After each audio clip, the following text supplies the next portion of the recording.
Hello student, मैं श्री कुमार गुप्ता। आज हम जो न्यूमेरिकल लेके आए हैं वो एक सिंगल फेज इंडक्शन मोटर का क्वेश्चन है, जो कि स्टार्टिंग मेथड से कोरिलेटेड है और ये गेट 2004 में पूछा गया क्वेश्चन है। क्वेश्चन बहुत ही देखा जाए तो आसान है और सीधे कॉन्सेप्चुअल अप्रोच पे क्वेश्चन फ्रेम्ड है। क्वेश्चन क्या कह रहा है कि आपको सिंगल फेज 230 वोल्ट की सप्लाई दी गई है, 50 हर्ट्ज है and number of poles are 4। आपको मेन वाइंडिंग का इम्पीडेंस दिया हुआ है, ऑक्सी वाइंडिंग का इम्पीडेंस दिया हुआ है और ये कह रहा है कि determine the value of starting capacitor required to produce 90 degree phase difference between main and auxiliary winding. अगर हम फेजर ड्रॉ करें तो अगर आपको फेजर याद हो तो अगर मैं टर्मिनल वोल्टेज को रेफरेंस लेता हूँ, क्योंकि ऑक्सी वाइंडिंग और मेन वाइंडिंग दोनों क्या होते हैं, एक दूसरे के पैरेलल होते हैं, वोल्टेज क्या हो जाएगा, दोनों के लिए सेम हो जाएगा, इसलिए हमने वोल्टेज को रेफरेंस ले लिया। क्लियर। तो मेन वाइंडिंग चूंकि प्योर इंडक्टिव नेचर में है तो मेन वाइंडिंग का करंट क्या हो गया, लैगिंग नेचर का हो गया, ये हमारा IM मिल गया। क्लियर। जबकि ऑक्सी वाइंडिंग में जो करंट मिलेगा हमें वो लीडिंग नेचर का मिलेगा, क्यों, क्योंकि हम कैपेसिटर इंसर्ट कर रहे हैं। क्लियर। ये हमें IA मिल गया। ठीक है, तो ये जो एंगल है ये एंगल क्या होना चाहिए, 90 डिग्री के बराबर। यानी अगर मान लिया हमने ये मेरा थीटा A है और ये मेरा थीटा M है, तो ऑब्वियस सी बात है theta A plus theta M की value must be equal to 90 degree, ये होना चाहिए।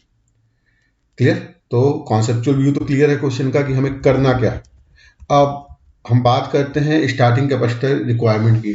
तो ऑब्वियस सी बात है, यहाँ पे स्टार्टिंग कैपेसिटर हम कहाँ यूज करते हैं, ऑक्सी वाइंडिंग के साथ यूज करते हैं।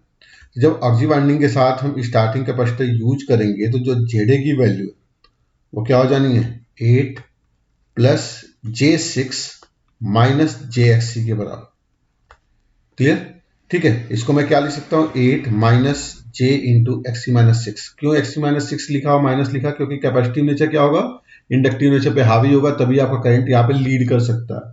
तो यहाँ पे आपको लीडिंग बिहेवियर कब मिलेगा, जब इसका नेचर, ऑक्सी वाइंडिंग का नेचर कैपेसिटिव हो जाए, यानी इंडक्टिव नेचर पे आपका कैपेसिटिव नेचर हावी हो जाए। क्लियर। ठीक है, तो ये मुझे मिल गया ZA। क्लियर। अब हम बात करते हैं ZM की। तो ZM की वैल्यू कितनी है हमारी, ZM की वैल्यू आपको दी गई है 6 प्लस J4। क्लियर। अब तो सारा चीज क्लियर है, 6 प्लस J4 और आपको क्या दिया हुआ है, फ्रीक्वेंसी आपकी 50 हर्ट्ज के बराबर, ये क्वेश्चन में गिवन। क्लियर। तो अगर हमने एंगल कैलकुलेट कर लिया तो सब कुछ कैलकुलेट हो जाएगा। अगर हम बात करें यहाँ पे IM की, तो IM क्या होगा आपका, VT अपॉन ZM के बराबर। क्लियर। VT को हमने रेफरेंस लिया है तो हम इसको लिख सकते हैं VT एंगल 0। क्लियर। ठीक है, और यहाँ पे आपका ZM का मतलब क्या हो गया, 6 प्लस J4। क्लियर। तो अगर मैं इसको पोलर फॉर्म में कन्वर्ट करूं तो मुझे क्या मिल जाएगा, VT upon under root 6 square plus 4 square into tan inverse, angle की अगर मैं बात करूं तो एंगल आपका आएगा tan इनवर्स 4/6। क्लियर। ठीक है, तो यहां पे आपको जो एंगल मिलेगा वो समथिंग VT अपॉन, मैं फिर कह रहा हूं इसको कैलकुलेट करने की कोई जरूरत नहीं है, हमें क्या निकालना है, हमें निकालना है XC की वैल्यू और XC से हम C को कैलकुलेट कर लेंगे। तो यहाँ पे जो एंगल आएगा वो आएगा माइनस tan इनवर्स 4/6 के बराबर। क्लियर। तो जो IA का एंगल है वो कितना आ गया, माइनस tan इनवर्स 4/6 IM का। क्लियर। इसी तरह हमें क्या निकाल लेना, IA की वैल्यू निकालेंगे तो वो भी क्या आएगा, VT upon ZA। Clear.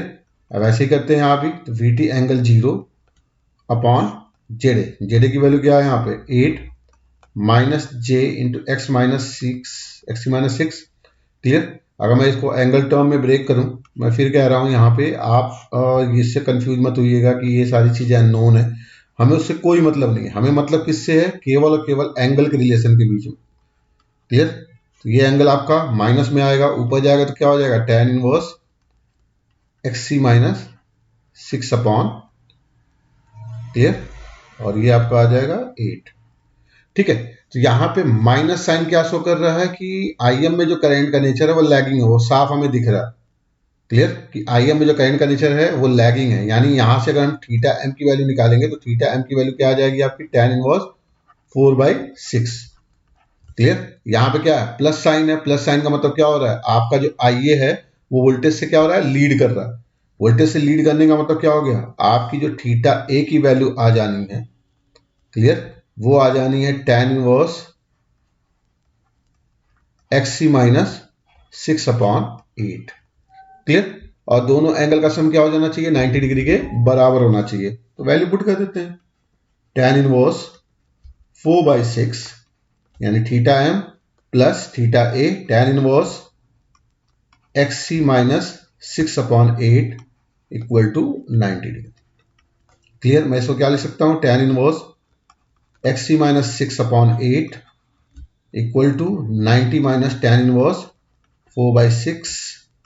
90 minus theta equal to क्या होता है अगर हम बात करें तो इसको हम लिख सकते हैं cot इनवर्स 4/6, और cot इनवर्स 4/6 को हम क्या लिख सकते हैं tan इनवर्स 6/4।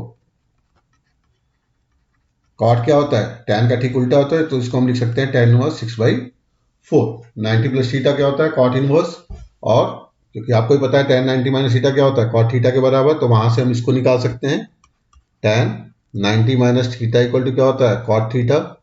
क्लियर, तो वहां से ये रिलेशन निकाल सकते हैं, और आपको पता है कि tan थीटा इक्वल टू क्या होता है 1/cot थीटा। क्लियर, तो वहां से इस रिलेशन को भी निकाल सकते हैं, तो ये क्या आ जाएगा आपका tan इनवर्स 3/2। क्लियर, तो एंगल को इक्वल कर देते हैं, यानी XC-6 की वैल्यू क्या हो जानी है ये एंगल इसके बराबर हो जाना है। क्लियर, XC-6/8 की वैल्यू आ जानी है आपकी 3/2 के बराबर। क्लियर, 2 4 जा एंड XC की वैल्यू आ गई आपकी 18 ओम।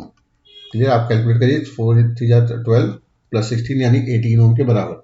अभी भी हमारा क्वेश्चन सॉल्व नहीं हुआ, ये नहीं कि 18 फैरेड आप लिख के चले आएंगे। क्लियर, अब क्या होता है XC की वैल्यू क्या होती है आपकी 1/ओमेगा-c के बराबर। XC क्या होता है आपका 1/ओमेगा-c यानी 1/2 पाई FC। क्लियर, F आपको पता है, C की वैल्यू आपको निकालनी है, तो मैं इसको लिख सकता हूँ 1/2 पाई F इंटू XC के बराबर। क्लियर, वैल्यूज पुट करें और हम आंसर कैलकुलेट कर लेते हैं। यहाँ पे वैल्यू जब पुट करेंगे तो यहाँ पे C की वैल्यू आ जानी है 1/2 into 3.14 into 50 hertz into XC की वैल्यू कितनी आई हमारी 18। जब हम इसको सॉल्व करेंगे तो ये आपको आएगा 0.0017693 अप्रोक्सीमेटली। क्लियर, ये आएगा आपका फैरेड में। आप इसको चाहो तो माइक्रोफैरेड में चेंज कर सकते हो। माइक्रोफैरेड में करोगे तो क्या आ जाएगा 10⁻6 से मल्टीप्लाई करना होगा, तो 176.93 इंटू 10⁻⁻6 फैरेड। क्लियर, आपका आंसर आ जाना है 176.93 माइक्रोफैरेड के बराबर। तो इतने कैपेसिटेंस की आपको जरूरत पड़ेगी ताकि आपका जो दोनों करंट के बीच का फेजर डिफरेंस है वो 90 डिग्री हो सके। तो मेरे ख्याल से आपको क्लियर हुआ होगा कैसे ऐसे क्वेश्चन को अप्रोच करना है। इंडक्शन मशीन में ऐसे क्वेश्चन बहुत ही नॉर्मली फ्रेम होते हैं, आसानी से फ्रेम होते हैं, बहुत इजीली इसको सॉल्व भी कर सकते हैं। क्लियर, यहाँ पे 230 वोल्ट दिया हुआ है, इसका आप यूज भी कर सकते हैं, लेकिन यूज करने की कोई जरूरत नहीं है क्योंकि एंगल के टर्म में सारी चीजें आपको निकालनी है। तो मेरे ख्याल से आपको क्लियर हुआ होगा। Thank you very much.